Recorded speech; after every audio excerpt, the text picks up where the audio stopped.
Olá, meus queridos, sejam bem-vindos. No e-mail que está vindo aqui, nós vamos acompanhar o relato de um casal onde as brigas começam, vão se intensificando, vai surgindo xingamentos, agressões, volta, termina, se divorcia, volta, e atitudes de impulsividade. E aí, como se comportar diante de uma relação dessa? E de quem é o erro? Hein? Quem que está errando muito dentro dessa relação? Tem como a gente saber? Vamos acompanhar?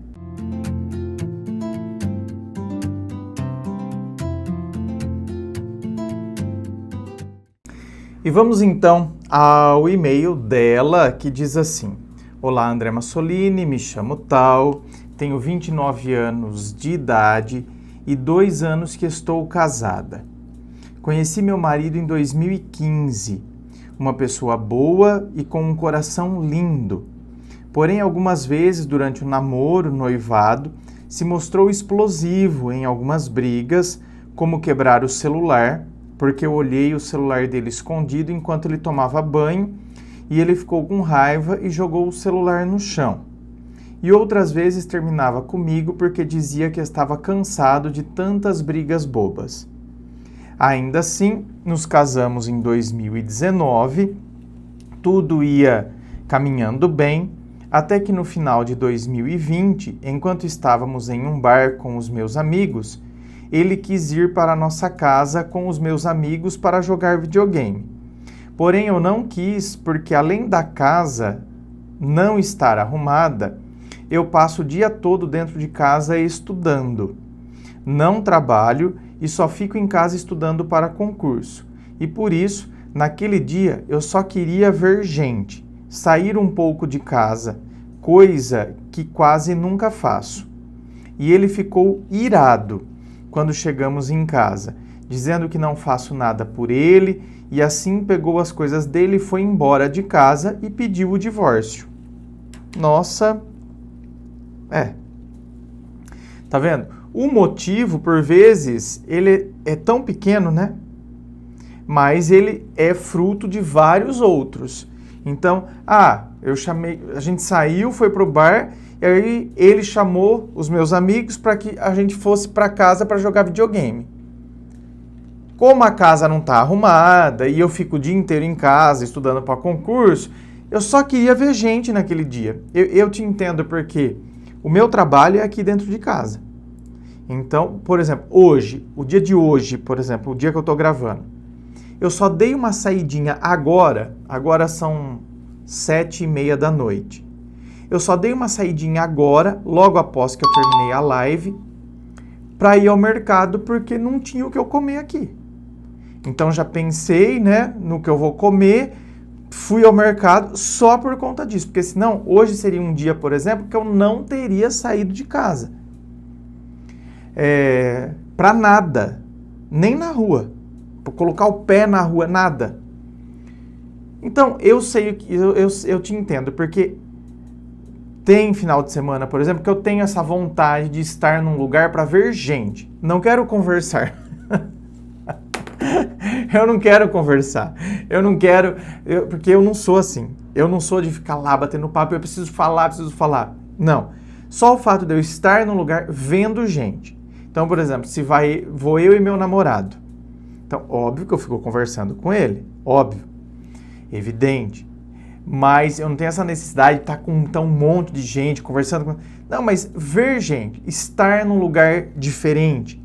Então, sabe, saiu, foi para uma outra cidade, vai lá, come, senta no banco da praça, toma um sorvete. Eu acho importante, isso faz bem para mim, vez ou outra. Mas, por exemplo, no final de semana, não é que preciso fazer isso durante a semana, por exemplo. Então, eu te entendo. Mas é o que eu estou dizendo aqui, tá vendo? É um motivo pequeno, mas dentro de um contexto onde várias briguinhas vão se somando e aí é a gota d'água que faz a coisa transbordar. Quando foi de madrugada, ele voltou para casa, pela manhã conversei com ele e ele disse que queria sim o divórcio.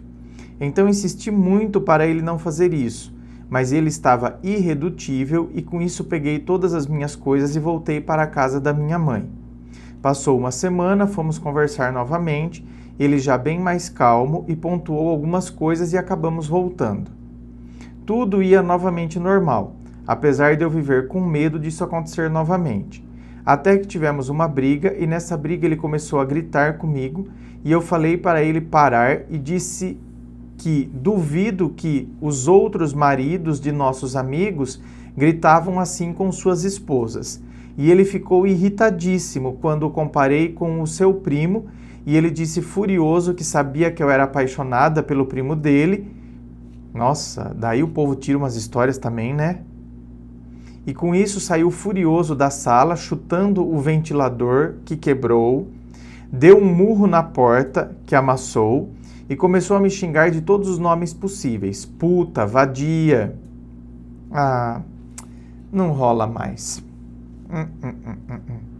Eu fiquei pasma, nunca tinha visto aquilo na minha vida. Tentei acalmá-lo de todas as formas, até que então ele me pediu desculpas e disse que não gostava que eu o comparasse com ninguém e que essa atitude minha o deixa super furioso.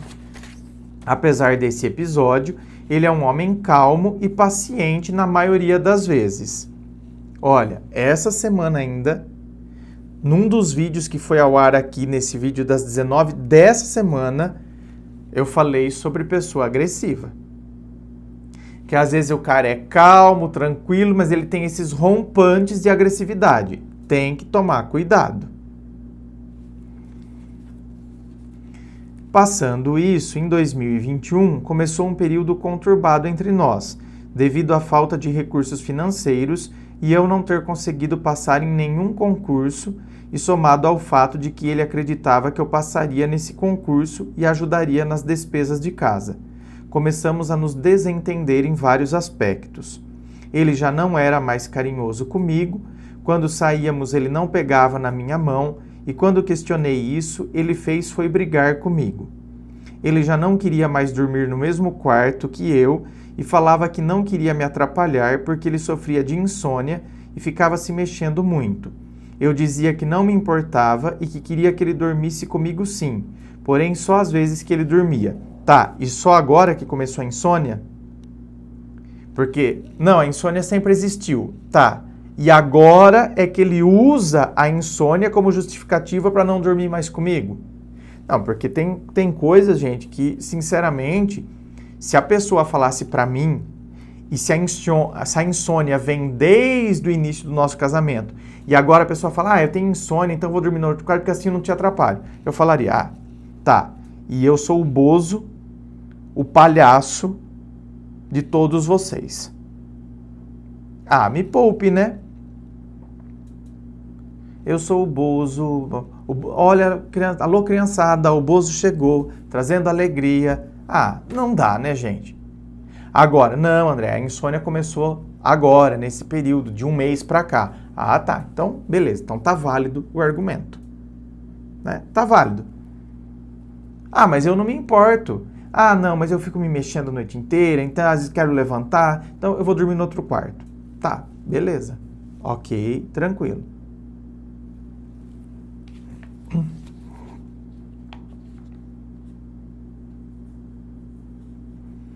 Em outubro de 2021, após outra discussão, ele disse que a gente não dava certo, que a gente iria se separar um dia, que somos diferentes e temos personalidades diferentes e que eu não faço nada por ele. Então ele quis se separar novamente e pediu o divórcio e no outro dia saiu de casa. Passou uma semana, ele disse que o corretor iria no nosso apartamento para anunciar a venda e assim eu saí de casa e voltei para minha mãe. Em menos de um mês vendemos o apartamento por um preço abaixo. Depois da venda, eu sugeri a gente conversar e assim voltamos. Porém, não fui morar com ele no novo endereço que ele estava. Voltar de novo. Nesse tempo que ficamos separados, mais ou menos um mês, ele comprou o cachorro, trocou de carro, comprou várias roupas novas, sapatos, fez um Instagram, coisa que ele nunca teve enquanto estávamos juntos, e adicionou umas mulheres. Quando fui questionar sobre essas mulheres, que ele havia adicionado, ele ficou irritado, disse que o Instagram era dele e que isso é pessoal e ficar olhando as pessoas que ele seguia era doentio e assim pediu o divórcio de novo e me bloqueou. Ai, pelo amor de Deus. Ai, tem um mix de Rivotril, Lexotan, Alprazolam nessa água. O que mais? O que puder, tem aqui. Obrigado, bem. Obrigado, porque, ai, quem que aguenta se vai e volta, termina. Ai, pelo amor de Deus. Não dá, né, povo? Ah, não.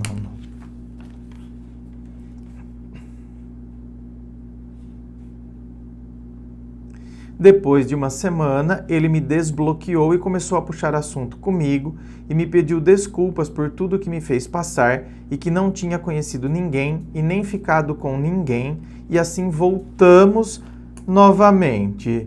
Ai, não. Chega, vai. Chega. Estamos assim nesse casamento tem 7 meses e eu continuo morando com a minha mãe e ele em outro lugar, pois eu não me sinto mais segura de voltar a morar com ele e morro de medo disso acontecer de novo. Além do fato de ter me chateado muito a decisão dele de ir embora, largar tudo, vender o nosso apartamento, pedir o divórcio e depois disso tudo voltar e dizer que fez isso porque foi a única saída que ele encontrou de eu mudar o meu jeito e melhorar o nosso casamento. Ah, você tem que melhorar o seu jeito. Foi a única saída para você melhorar o seu jeito. Escuta, o que você precisa melhorar? Porque toda história tem 2 lados, óbvio. Mas até agora você não falou nada aqui de você, que eu fiz isso, que eu fiz aquilo, ou do que ele te acusava, né? Porque o que você citou aqui são brigas pontuais.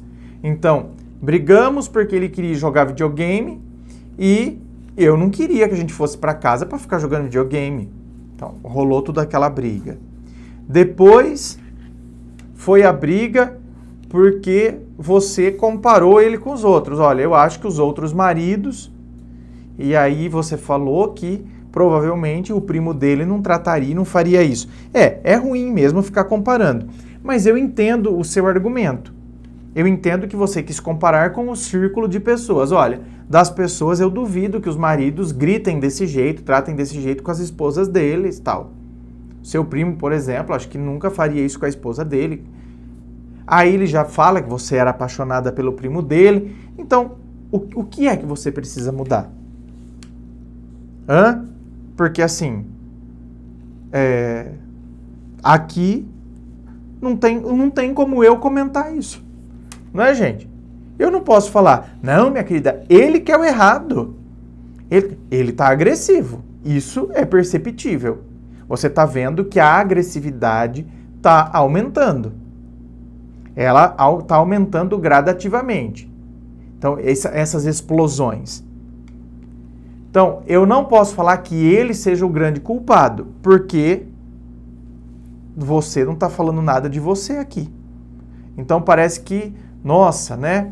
Eu não vou transformar o cara num monstro, porque tem homem que ele só quer inverter o jogo e fala que é a mulher que tem que mudar, porque, na verdade, ele é o grande errado da história, mas ele quer inverter e transformar a mulher em culpada. Mas eu não sei se é o que está acontecendo aqui. Num primeiro momento, é o que parece. Parece que ele que é o grande, né, revoltadinho da história, o agressivo, e está querendo inverter as coisas e jogar nas suas costas. Num primeiro momento parece isso? Parece. Mas você fica quieta. O cara fala que a única maneira que ele encontrou de você mudar o seu jeito e de melhorar o casamento, e você fica quieta. Porque se fosse eu ia falar, como assim, querido? Eu ter que mudar? O que eu tenho que mudar? Então, me parece aqui que, né? Da onde ele tirou esse argumento? Da mente machista dele? Tirou lá das profundezas do toba dele, esse argumento? Ou existe alguma coisa de fato acontecendo para ele ter falado isso? Você de fato tem feito coisas que, se eu estivesse escutando o lado dele da história, eu falaria: ah, minha querida, mas também, hein? Ou não justifica grito, não justifica agressão verbal, não justifica. Mas minha querida, eita pega, haja paciência também para esse comportamento da senhora, hein? Talvez se eu estivesse escutando ele, talvez eu falaria isso, mas é o que eu estou dizendo. Agora, né, num primeiro momento, me parece que o errado da história é ele. Num primeiro momento, a partir do seu relato. Hoje me encontro nessa encruzilhada, pois não sei se devo dar mais uma chance a esse casamento. Aí, ó. Então, ou você, de fato, reconhece que tem atitudes erradas para querer dar mais uma chance, ou você é uma mulher totalmente dependente dele, que nem percebe todo esse processo, que ele age desse jeito, joga a culpa nas suas costas e você assume a culpa mesmo não tendo. Então estamos diante de duas alternativas aqui. A primeira, onde você de fato tem culpa no cartório, sabe que precisa mudar o seu jeito sim, né? Por isso que volta tantas vezes. Ou a segunda alternativa, da dependência emocional, onde você acaba assumindo coisas porque está tão intoxicada por essa relação tóxica que assume até culpas que não tem. Se devo dar mais uma chance a esse casamento e voltar a morar com ele ou seguir a minha vida sem ele? O que você me diz?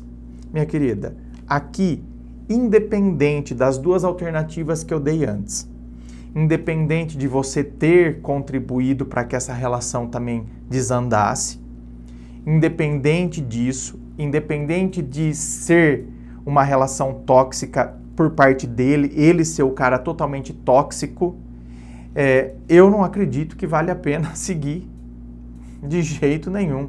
Sabe por quê? Porque independente de qual é o peso de um e de outro, a relação está afundando. Volta, termina, volta, termina, volta, termina. Vende apartamento, impulsividade, joga tudo pro alto, volta. Não vai rolar. Não tá rolando bem. Não deu certo. É como um patrão que de repente contrata o mesmo funcionário e o funcionário vai cometendo os mesmos erros. Então, ele demitiu o funcionário porque o funcionário pisou na bola com ele, entendeu? Deu uma mancada ali. Não estou falando nem de passar a mão, de roubar, não. Mas, às vezes, um compromisso ético que o cara tinha que ter, entendeu? Com os clientes. E aí ele solta uma informação de cliente. E aí o patrão, não dá, né? Manda ele embora. Aí depois o patrão, tal, não sei o quê. Mas ele era um bom funcionário, né? Vou dar uma chance. Chama ele de volta. Contrata de novo. Ele comete o mesmo erro. O patrão manda ele embora de novo. O patrão vai chamar de novo pela terceira vez? Eu acredito que não chamaria nem a segunda. Certo? Essa é a verdade. Eu acredito que num caso desse de emprego, por exemplo, o cara nem chama a segunda vez. Mas chamaria a segunda. Acontece o mesmo problema. Vai chamar a terceira? Aconteceria o mesmo problema. Vai chamar uma quarta vez? É por isso que eu acredito que tem determinadas coisas, sabe? Que um relacionamento ele está caminhando para uma situação que não vale a pena de jeito nenhum. Inscreva-se, fico aqui aguardando a sua inscrição. Se você curtiu, dá o seu joinha. Lembrando a você que aqui embaixo na descrição deste vídeo tem as informações da gravação privada, que é a análise do seu caso, da sua história, compartilhada somente com você, não vai ao ar, nem pode. Diferente, né? A gravação privada é diferente dessa gravação gratuita, que tem fila de espera, que vai ao ar no YouTube. Tem também as informações dos meus livros Dor de Amor Tem Jeito, Teu Amor Próprio Te Salvou, que vão te auxiliar neste processo do autoconhecimento. Muito obrigado, beijo no coração e, é claro, um forte abraço.